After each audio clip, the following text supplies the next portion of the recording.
জেলার নাম মুর্শিদাবাদ। মুর্শিদাবাদে গতকালকে অনুষ্ঠিত হল মুর্শিদাবাদ যুব কংগ্রেসের ডাকে যুব সম্মেলন। স্থান বহরমপুর রবীন্দ্র সদনে। উপস্থিত ছিলেন পশ্চিমবঙ্গ প্রদেশ কংগ্রেসের যুব সভাপতি আজাহার মল্লিক। সভাপতি সম্মানীয় আজাহার মল্লিক সাহেবকে আসন গ্রহণ করার জন্য আমি অনুরোধ করব। আজাহার মল্লিক ওয়েলকাম। আজাহার মল্লিক ওয়েলকাম। সভামঞ্চে একে একে ডেকে নেওয়া হলো সিনিয়র ও যুবদের। এখন বরণ করা হচ্ছে রানীনগরের প্রাক্তন বিধায়িকা ফিরোজা বেগম, কংগ্রেস নেতা আমিনুল ইসলাম সহ আগত সকল যুব ও সিনিয়র নেতৃত্বদের। আপনারা সেই ছবি দেখছেন এখন।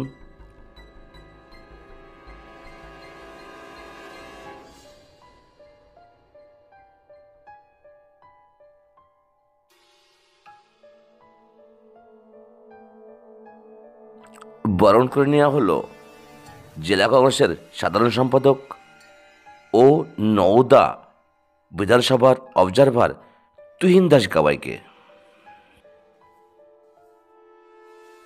কংগ্রেস প্রেমী, কংগ্রেস নেতৃত্ব, সিনিয়র ও যুবদের প্রত্যেকে এখন বরণ পর্ব চলছে।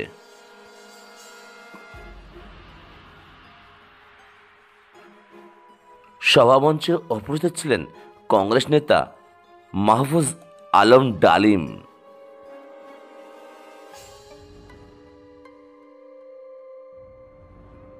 যুব কংগ্রেসের এই সম্মেলন মঞ্চের নাম দেওয়া হয়েছিল মনমোহন সিং সভামঞ্চ।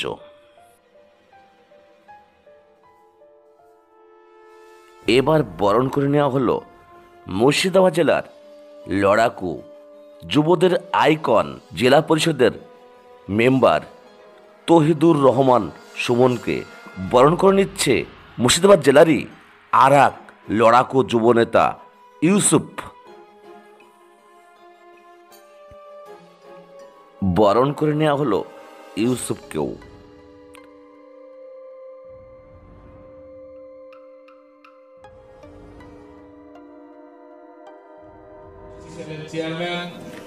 উপস্থিত ছিলেন লড়াকু নেতা, এসটি-এসসি সভাপতি ও বহরমপুর পৌরসভার বিরোধী দলনেতা হিরু হালদার মহাশয়।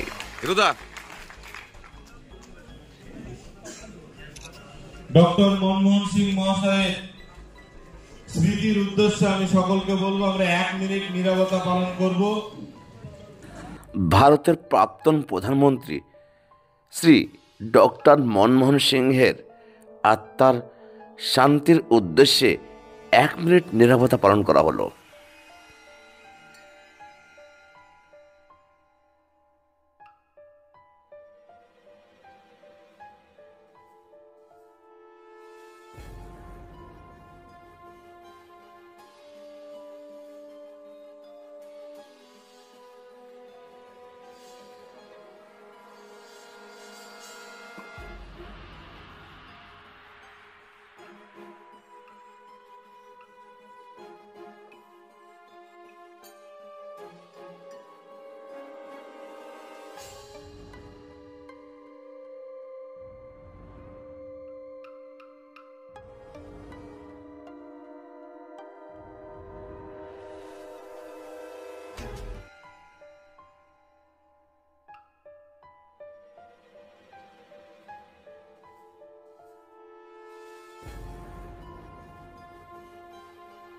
আপাতত বরণ পর্ব শেষ। এবার প্রত্যেক যুব নেতাদের ডেকে নেওয়া হলো তাদের কিছু বক্তব্য রাখার জন্য। তাদের বক্তব্যে উঠে এসেছে কংগ্রেসের কর্মকাণ্ডের নানাবিধ গুরুত্বপূর্ণ অবদানের কথা, আর উঠে আসে পশ্চিমবঙ্গের একমাত্র প্রতিবাদী মুখ, তৃণমূলের চোখে চোখ রেখে সব থেকে দুর্নীতির বিরুদ্ধে লড়াকু রাজ্য তথা দেশ এবং মুর্শিদাবাদ জেলার রবিনহুড অধীর চৌধুরীর নাম।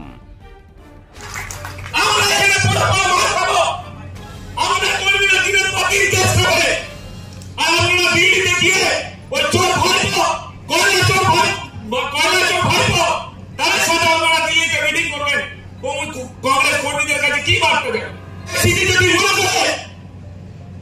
যে আমি রিমোট কন্ট্রোল দিল্লির হাতে নিয়ে আমি দিল্লি থেকে বাংলা চালাবো, তাহলে এটা কিন্তু আপনারা ভুল করছেন। আপনারা যদি মনে করেন কোন একটা দুর্বলকে সভাপতি বসিয়ে আমরা তৃণমূলের সাথে জোট করব, আপনারা মূর্খের সঙ্গে কাজ করছেন। যে জোট করবে সে আমার হবে, আর যারা জোট করতে হবে তারা আমার হবে। ওটা জোট ফোর নয়। এই অধীর চৌধুরীর নেতৃত্বে অধীর চৌধুরীকে মুখ্যমন্ত্রী হিসেবে ঘোষণা করে দিলে আজকে অধীর চৌধুরী এই বহরমপুরে 6 মাস হলো উনি হেরেছে, এখনো কেন তাকে রাজ্যসভায় পাঠানো হবে না? কে আছে? আপনার অনেক বড় বড় নেতা আমি দেখছি দিল্লিতে যাদের নিজের বুথের লোক নেই, তাদেরকে রাজ্যসভা চান্তান। অধীর চৌধুরী 5 বারের চান্তান। অধীর চৌধুরী একটা বিহার ছিলেন। Adhir Chowdhury Sirajuddin member, PSC chairman, প্রাক্তন মন্ত্রী, 9 বছরের প্রদেশ কংগ্রেস সভাপতি। কেন অধীর চৌধুরীকে রাজ্যসভায় চান্তান করা হবে না? আপনার স্ট্যান্ড দেখি। দয়া করে যদি তেল মারা দরকার থাকে, কলকাতার কিছু নেতাকে কেন যাবে পাঠিয়ে দিন তেল মারার জন্য? আমরা তেল মারতে আসি না। আমরা রাহুল গান্ধীকে বলবো, এত বড় একটা লোকসভা ইলেকশন হলো, কেন আপনি বাংলা আসেননি? কেন আসেননি? বারবার বলেছিলাম, আমি বারবার বলেছিলাম, কেন আপনি এখন মিডিয়াতে একবার আসেননি? কেন বহরমপুরে আসেননি? কেন মুর্শিদাবাদে আসেননি? আপনাকে উত্তর দিতে হবে। হয় আপনাকে ঘোষণা করতে হবে যে আমি তৃণমূলের সাথে চলবো, তারপর আমাদের ডিসিশন, যে ডিসিশন আমরা নিতে পারি সেটা আপনাকে অচিরেই দেখিয়ে দেবো। আর নইলে আপনাকে এই বাংলাতে অধীর চৌধুরীকে সরিয়ে নিয়ে এই পশ্চিমবাংলায় বিধানসভা আগে 10 থেকে 20টা জনসভা করতে হবে। তার খরচা সমস্ত বহন করবে দিল্লি। আমরা এক পয়সা বহন করবো না। আমি একটা কথা পরিষ্কার বলতে চাই, আবার বলছি, আমি কিন্তু যুব সভাপতি হয়েছে কাউকে তেল মেরে রাজনীতি আমি করি না। না দিল্লিকে মারি, না পশ্চিমবাংলার কাউকে মারি, একজনকে রেস্ট্রিক্ট করি, তার নাম অধীর চৌধুরী। আমার বাপের নেতা ছিল অধীর চৌধুরী, আমার নেতা অধীর চৌধুরী। কারণ আপনাদের একটা ছোট্ট ঘটনা বলি, আপনারা মনে করবেন একটা ঘটনা মানবতা একটা জানবে, যারা যুব ছেলে আছে জানে না, তখন আমি সবাই রাজনীতিতে এসেছি। একটা ছোট্ট ঘটনা, সেটা হচ্ছে আমাদের কংগ্রেসের কিছু নেতা যারা আজকে তৃণমূলে গেছে, তারা মঙ্গলকোটে মিটিং করতে এসেছিল আমার বাড়ি বর্ধমান খন্ড বসে। তো সেই নেতাগুলোকে ওই মাঠে মাঠে ধান খেতে জমিতে ছুট করিয়েছিল তৎকালীন শিল্পের। আর তার 1-2 দিন পর বাংলার গরিবের রবীন্দ্রনাথ অধীর চৌধুরী 200 বাস নিয়ে সিপিএমকে বলে দিল, আমি তোদের বাপের বাপ, চুপচাপ করে ঘরে ঢুকে। আমরা সেই অধীর চৌধুরীকে দেখতে চাই। আজকে দাদার উপায় 67-68, আমার বাপের উপায় 67-68। তাই এই অধীর চৌধুরীকে নিয়ে আমরা যুব কংগ্রেস প্রত্যেক জেলা এবং রাজ্য, আমার যেখানে রাজ্যে প্রোগ্রাম হবে কলকাতায়, অধীর চৌধুরীকে বাদ দিয়ে আজকে একটা প্রোগ্রামে করবো। অধীর চৌধুরী তারপর কলকাতায় প্রোগ্রাম হবে, নাহলে যুব কংগ্রেসের রাজ্য যুব কংগ্রেস একটা প্রোগ্রামে যুব কংগ্রেস করবে না, সেটা প্রোগ্রাম বাদ দিয়ে। তারাই তো আজ অনাহারী, যাদের ভোটে এই ক্ষমতা তারাই তো আজ অনাহারী। অথচ শাসকের নেতা মন্ত্রীরা তৈরি করছেন লক্ষ দামি গাড়ি আর বাড়ি। চাইছে সবাই একটু খাবার, চাইছে সবাই একটা কাজ। আর তৃণমূল বিজেপি মিলে এই রাজ্যে তৈরি করছে ধর্মীয় সন্ত্রাসবাদ। তাই দাদা কি বলি, আর আজব কারবার ধান্দাবাজদের হাতে পড়ে দেশের সাথে বাংলায় হাহাকার। তহিদুল রহমান সুমন ভাইয়ের নেতৃত্বে যে যুব সম্মেলন, সেই সম্মেলনের প্রধান অতিথি শুধু বাংলার প্রিয় নেতা নয়,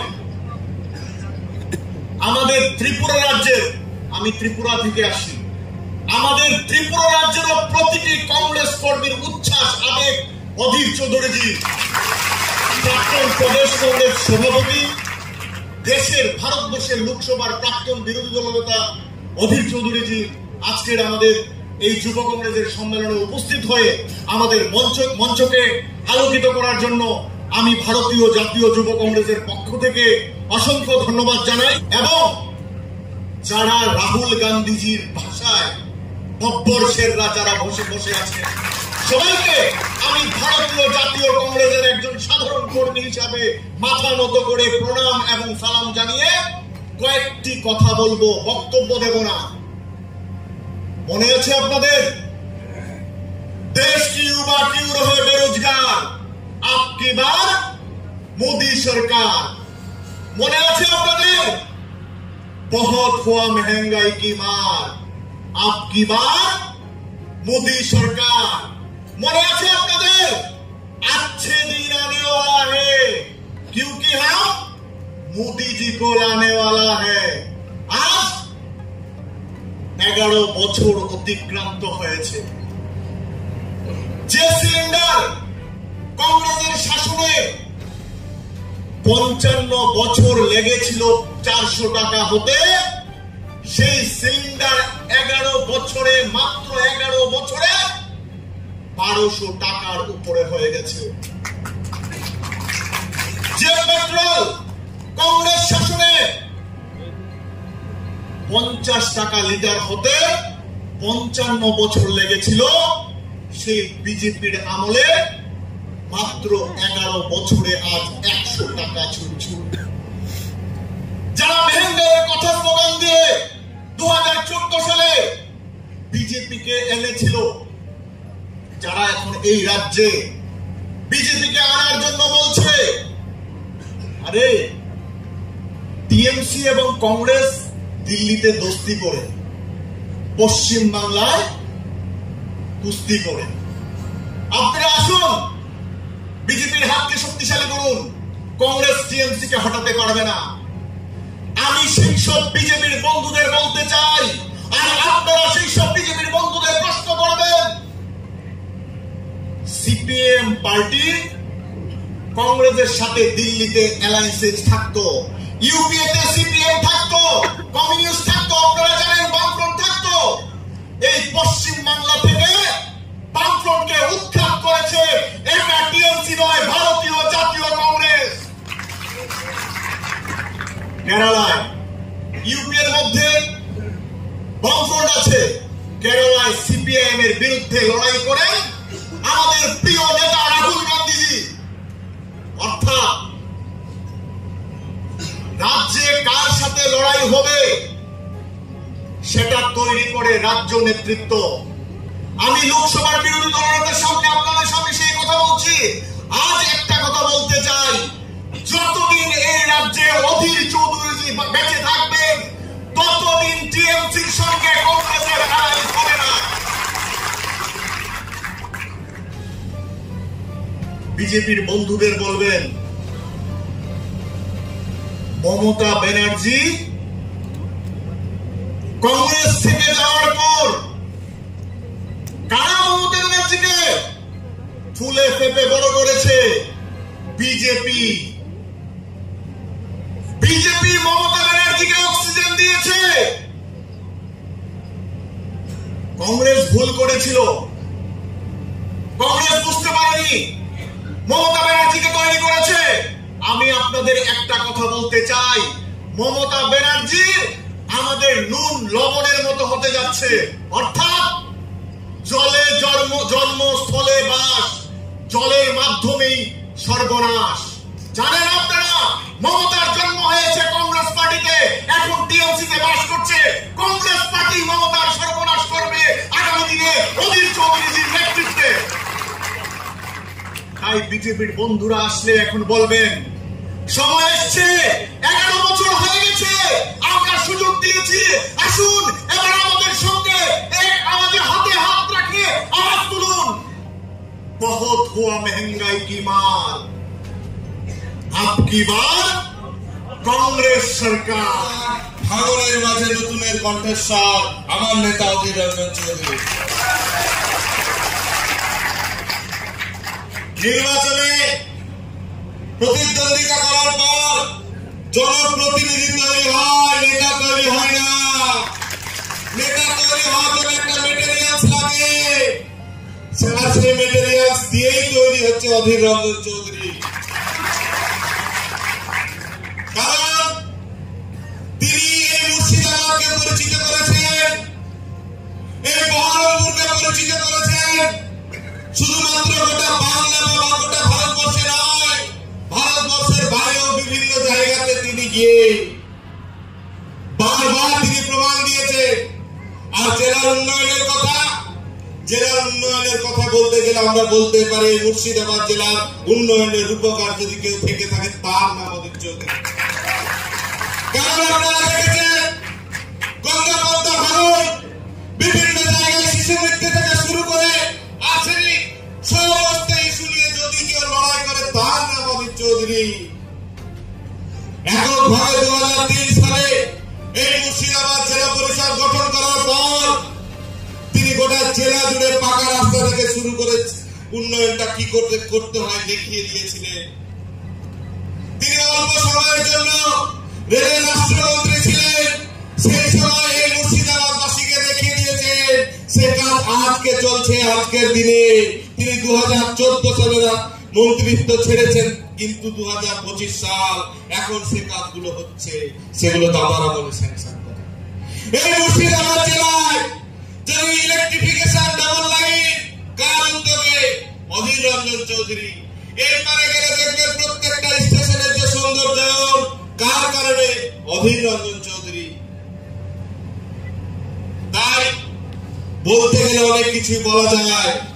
আজকে আমরা ক্ষমতায় নেই, সাম্প্রদায়িকতার মেরুকরণের ফলে দাদা হয়তো নির্বাচনে পরাজিত হয়েছে। তিনি আমাদের নেতা ছিলেন, আছেন এবং থাকবেন। উপস্থিত ছিলেন প্রাক্তন বিধায়ক তথা রাজ্যের মন্ত্রী মনোজ চক্রবর্তী। অধীর চৌধুরীর আগমনে টোটাল রবীন্দ্র সদন উচ্ছ্বসিত। তারপর দেখুন। শ্রী অধীর রঞ্জন চৌধুরী মহাশয় আমাদের সকলের অনুপ্রেরণা, আমাদের এই মুর্শিদাবাদ জেলার গর্ব, মা বোনেদের নয়নের মণি যুবকদের অনুপ্রেরণা। আমি জানি দাদা আসাতে আমাদের ছেলেপিলেরা উচ্ছ্বসিত হয়েছে। আমি সকলকে বলবো প্রথমে আমাদেরকে শৃঙ্খলাবদ্ধ হতে হবে, শৃঙ্খলা ভাবে আমাদের সকলকে বসার বা দেখার প্রোগ্রামটা দেখার সুযোগ করে দিতে হবে। অধীর চৌধুরীকে বরণ করে নিলেন জেলার যুব সভাপতি তহিদুর রহমান সুমন।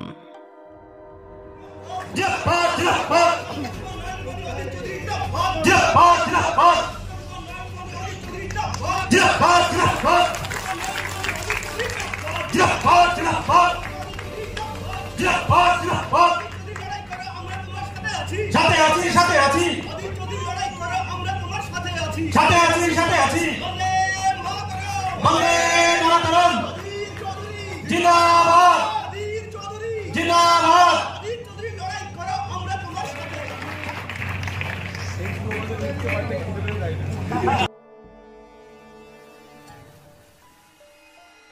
শ্রদ্ধা জ্ঞাপন করলেন ভারতের প্রাক্তন প্রধানমন্ত্রী ডক্টর মনমোহন সিংকে।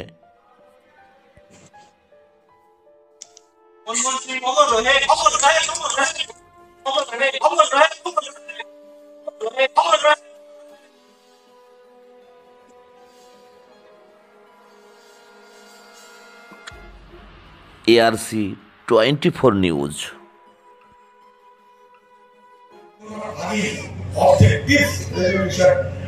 জওহরলাল নেহরু, তাই আমাদের জাতীয় কংগ্রেসে যেমন জওহরলাল, যেমন মহাত্মা গান্ধীকে দেখতে পাবেন, পাশে দেখতে পাবেন আরেকটা গান্ধী, খান আব্দুল গফফার খান। আমাদের কংগ্রেস পার্টি যেমন দেখবেন জওহরলাল নেহরু, পাশে দেখতে পাবেন মৌলানা আবুল কালাম আজাদ। আমাদের দেখবেন আমরা যেমন নেতাজি সুভাষচন্দ্রের কথা বলি, পাশাপাশি আমরা বলি খান সারওয়াজ খানের কথা। এইভাবেই কংগ্রেস দল ভারতবর্ষের সকলকে নিয়ে চলার পথ দেখিয়েছে। তাই মোদীর পছন্দ না, সে কি বলে কংগ্রেস মুক্ত ভারত। কারণ কংগ্রেস যতদিন থাকবে মোদির বিরুদ্ধে এই সাম্প্রদায়িকতার লড়াইটা করেই যাবে। তার জন্য মহাত্মা গান্ধী চলে গেছে, তার জন্য ইন্দিরা গান্ধী চলে গেছে, তার জন্য রাজীব গান্ধীকে শহীদ হতে হয়েছে। আমরা আমাদের পথ ছাড়িনি। বোঝার চেষ্টা করবেন এটা। কখনো কিন্তু নরেন্দ্র মোদী বলেনি যে মমতা মুক্ত বা তৃণমূল মুক্ত ভারত। খেয়াল করে দেখবেন, কখনো বলেছে না। আবার দিদিও কখনো বলে না। কিন্তু যাতে পাতার তারা ঠিক বলবে না সব। কেন? কারণ এই দিদির বিজেপির সঙ্গে হাতে হাত মিলিয়ে এই পশ্চিমবঙ্গে তারা নির্বাচনে জোর করেছিল। আপনি সবাই জানি, মানুষকে এগুলো মনে করে দিতে হয়। আজকে পশ্চিমবঙ্গে যে মেরুকরণের রাজনীতি, খুব পরিকল্পিতভাবে এই মেরুকরণের রাজনীতির দুজন হচ্ছে বেনিফিশিয়ারি, দুজন হচ্ছে লাভার্থী। তারা কে? তারা হল মোদী, তারা হল দিদি। বাকি আমাদের মতো যারা পার্টি করি, যারা আমরা ধর্মনিরপেক্ষতায় বিশ্বাস করি, আমরা যারা উদাহরণে বিশ্বাস করি, জাতীয়তাবাদে বিশ্বাস করি, আমাদের জন্য বড় বিপদ এসে গেছে। আমাদের জবাই হতে হচ্ছে, আমাদের আরো বেশি আঘাত পেতে হচ্ছে। তার কারণ আমরা না হিন্দু হয়ে না মুসলমান হয়ে আমরা সাম্প্রদায়িক রাজনীতি থেকে দূরে রাখি। মমতা খুব সুকৌশলে মুসলমান সাম্প্রদায়িকতার তাস খেলে এনার্জি করে মাথা খারাপ করে দিয়েছিল। মনে করে দেব কেন? মুসলমানদেরকে ভয় দেখানো। ওকে মোদির বিরোধিতা করতে শুধু মুসলমানদেরকে ভয় দেখানো। মোদি আসছে, সাবধান, আমি আছি, বেঁচে যাবে। আর কিছু রাজনীতি নেই। মুসলমান তোমাদেরকে মোদি পাবে, আমি মমতা নেই তোমাদেরকে তাদের ভর্তিয়ে রাখবে সবসময় মুসলমানদেরকে। তাদেরকে ক্ষমতা দেওয়ার সময় কিছু করবে না। ক্ষমতা দেওয়ার সময় মুসলমান নাই। 10,000 মাদ্রাস করে দিয়ে বলছিল, তার কোনো খবর নাই। এই পশ্চিমবঙ্গে ভারতের সব থেকে বেশি ওয়াকফ সম্পত্তি আছে, সেগুলো কি করে লুটপাট হচ্ছে তা নিয়ে কোনো গল্প না। আচ্ছা, 3টে পর্যন্ত তো ঠিক আছে। তা ভাই মোটামুটি কথা হলো আমার, আর একটু 2 মিনিট। তাই আমি আবার বলছি যে কংগ্রেস, যুব কংগ্রেসকে আরো বেশি করে রাজনৈতিক কর্মকাণ্ডের মধ্যে জড়িয়ে রাখতে হবে। আমাদের অনেক হতাশা আছে। আজকে কাউকে হয়তো আমরা মেহনত করে খারাপ করেছি, জিতেছি, কাউকে সাথে চলে গেছি। আমাদের হতাশা আছে, আপনার আছে, আমারও আছে। আমরা অনেককে বড় করে দিয়েছি, এমএলএ বানিয়ে দিয়েছি, তার সব পাঠিয়েছি। অনেকে জেলা পরিষদের নেতা করেছি, পাঠিয়েছি। এক অদ্ভুত রাজনীতি চলছে বাংলায়, খরিদ করার রাজনীতি। যেমন তেমন করে খরিদ করে নাও, বিপক্ষ করে কিছু রাখবো না। প্রশাসন আছে, প্রলোভন আছে, সবকিছু করে ধ্বংস করে দেয়। সেই প্রক্রিয়া আজও চলছে। তাই আমাদের লড়াইটা অনেক বড় লড়াই। আদর্শের লড়াই, প্রলোভনের বিরুদ্ধে লড়াই, প্রশাসনের বিরুদ্ধে লড়াই, বিরোধী দল ভাঙনের বিরুদ্ধে লড়াই, অনেক বড় লড়াই কিন্তু আমাদের করতে হয়েছে। তারপরেও কিন্তু আপনারা আছেন। অর্থাৎ দুধের মধ্যে দুধ জাল দিয়ে যেমন ক্ষীর হয়, আজকে এখানে যারা এসছেন তারা সেই দুধ মারা ক্ষীর হয়ে আজকে আপনারা এসছেন। দুঃখ হয় চলে গেলে আমি জানি। তাই একটা কথা বলবো, जिंदगी में कितने दोस्त आए और कितने बिखर गए। किसी ने 2 रोज के लिए आए थे और किसी ने 2 कदम चलते ही साथ भर लिए थे। पर जिंदगी का जो सलाम है दरिया, वो तो बस बहते रहेंगे, चाहे रास्ते पे फूल गिरे या पत्थर। অর্থাৎ কোনো বন্ধু আমাদের কাছে এসছে, কোনো বন্ধু চলে গেছে। কেউ দুদিনের জন্য এসছে, কেউ কিছুটা চলার পর আমাদের সঙ্গ ছেড়ে দিয়েছে। কিন্তু জীবনের আরেকটা নাম নদী, সেই নদী প্রবাহিত হতেই থাকে। সেই নদীর কখনো ফুল পড়ে, সেই নদীর কখনো পাথর পড়ে, কিন্তু নদী তার মতো করে চলতেই থাকে। আমরা হাজার বিপদের মধ্যে দিয়েও চলতে থাকবো আপনাদের সকলকে নিয়ে। জয় হিন্দ। আমরা জাতীয় সঙ্গীতের মাধ্যমে আমাদের প্রোগ্রাম